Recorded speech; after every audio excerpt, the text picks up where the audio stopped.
The year was 1536. King Henry VIII, still a figure of imposing presence, thundered across the tilt-yard at Greenwich.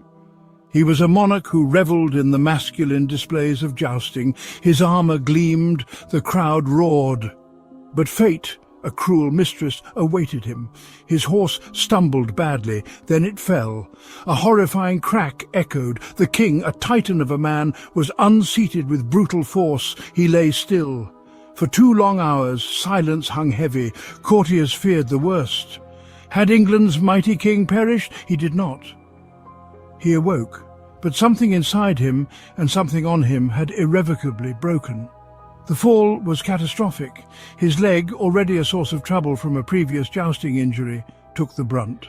This was no mere bruise. This was a deep, bone-jarring trauma, a wound that would defy all attempts at healing. The vibrant, energetic monarch began a descent into a hell of his own making and of his body's betrayal. The Greenwich accident was more than a physical injury. It was a psychological blow. The leg wound from that fateful joust never truly healed. It became a chronic, suppurating ulcer, a vile, open sore that wept constantly. The stench alone was a torment. Physicians could do little more than dress it. This ulcer became a focal point of Henry's misery. With his mobility hampered, Henry's weight ballooned. Activity was replaced by enforced idleness. The pounds piled on. He became a mountain of a man. His waistline expanded to 54 inches, his athletic frame buried beneath layers of fat. This bulk strained his damaged leg. It created a cycle of pain and weight gain. Moving the king became a monumental task. Pulley systems and wheeled chairs were used to transport him. The ulcer itself was a horror show. Gangrene was a constant threat. The flesh around it was discoloured and tender. Sometimes it would appear to close, offering false hope. Then it would burst forth again, releasing pus and fluid. Henry's diet was legendary. Even before his decline, he consumed with gusto. Food became his solace and poison. He consumed around 5,000 calories a day. The royal kitchens produced endless rich dishes. His meals were overwhelmingly meat-based. Great joints of beef, roasted swans, peacocks, venison and game birds. Vegetables were scarce, considered peasant food. Instead, there were pies, tarts and custards. Henry imbibed vast quantities of ale and wine. Sweet, strong wines were his preference. These drinks added empty calories. They likely contributed to gout. The combination of rich food and drink fueled his obesity. The king was eating himself to death. His court indulged him even as those pleasures destroyed him. The physicians of Henry's court were faced with an impossible task. Their understanding of medicine was rudimentary, rooted in ancient theories of humours and miasmas. Faced with the king's festering ulcer and myriad other ailments, they resorted to treatments that were often as horrific as the conditions they sought to cure.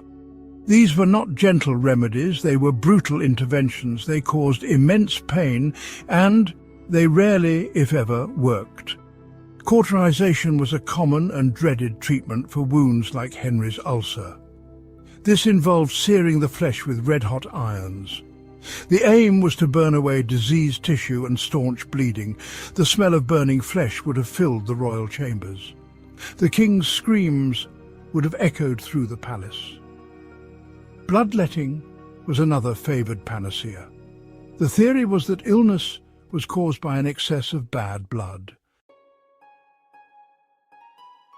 The smell emanating from King Henry VIII in his final years was reportedly overwhelming.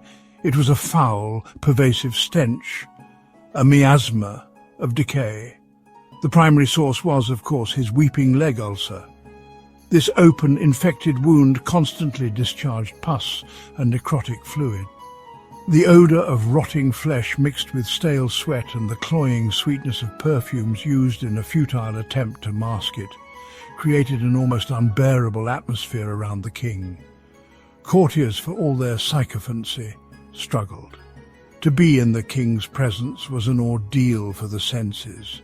They would hold perfumed handkerchiefs to their noses. They would subtly try to position themselves upwind, but the stench was too powerful. It permeated tapestries, clothes, and the very air of the royal apartments. The royal perfumers worked overtime. They burned incense. They scattered sweet-smelling herbs like rosemary and lavender. They doused the king's linen in fragrant waters.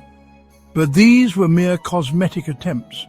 They could not conquer the deep underlying source of the putrescence. The smell was a constant, inescapable reminder of the king's physical disintegration. It was a public announcement of his private agony. Henry's physical decay was mirrored by a terrifying mental decline. The constant pain, the immobility, the awareness of his own grotesque state, all these took their toll on his psyche. He became increasingly irascible, suspicious, and prone to fits of violent rage. His court, already a place of intrigue and fear, became even more treacherous. The king's moods were unpredictable. His favour, once sought, was now a dangerous commodity. His paranoia grew like a cancer. He saw enemies everywhere. Betrayal lurked in every shadow. His once sharp mind, clouded by suffering and perhaps by the toxins from his infected body, became a breeding ground for suspicion. No one was safe from his wrath. Long-serving ministers could fall from grace with terrifying speed. A careless word, a perceived slight, could lead to imprisonment in the Tower, or worse. The king, trapped in his failing body, lashed out at the world around him with increasing ferocity. The execution of his fifth wife, Catherine Howard, stands as a stark example of his late-reign cruelty. She was a teenager accused of adultery. Henry, humiliated and enraged, showed no mercy. Catherine was beheaded in 1542. The end, when it came, was not peaceful. It was a grotesque and agonizing spectacle. In his final days, King Henry VIII was a wreck of a man.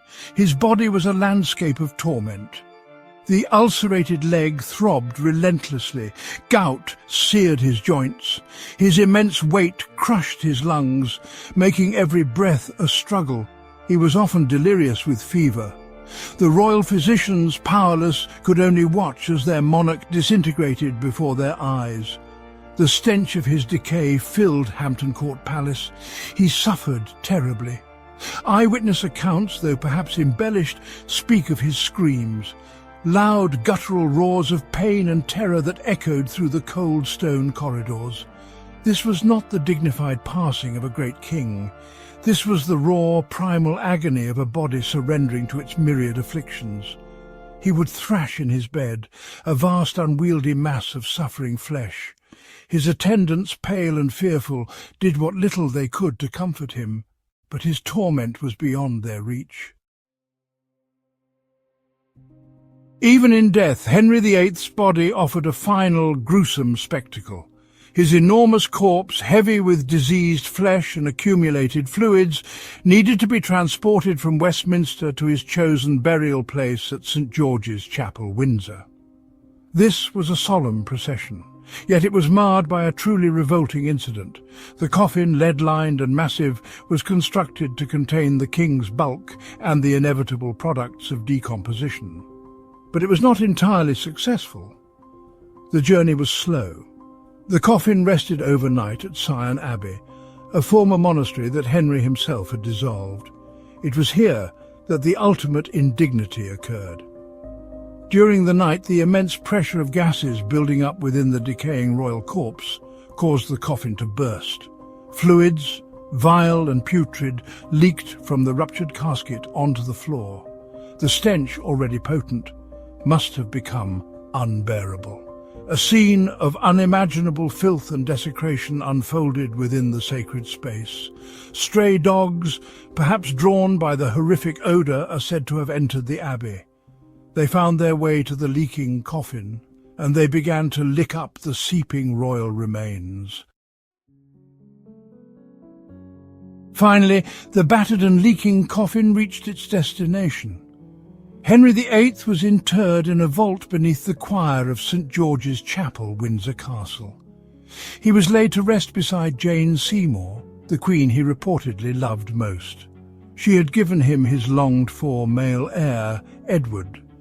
The once magnificent king, whose body had become a monument to excess and decay, was placed next to the relatively untarnished memory of Jane. The mighty ruler, the man who had bent England to his will, was now just rotting meat. So he lay in a relatively simple vault, his grand ambitions for his final resting place unfulfilled.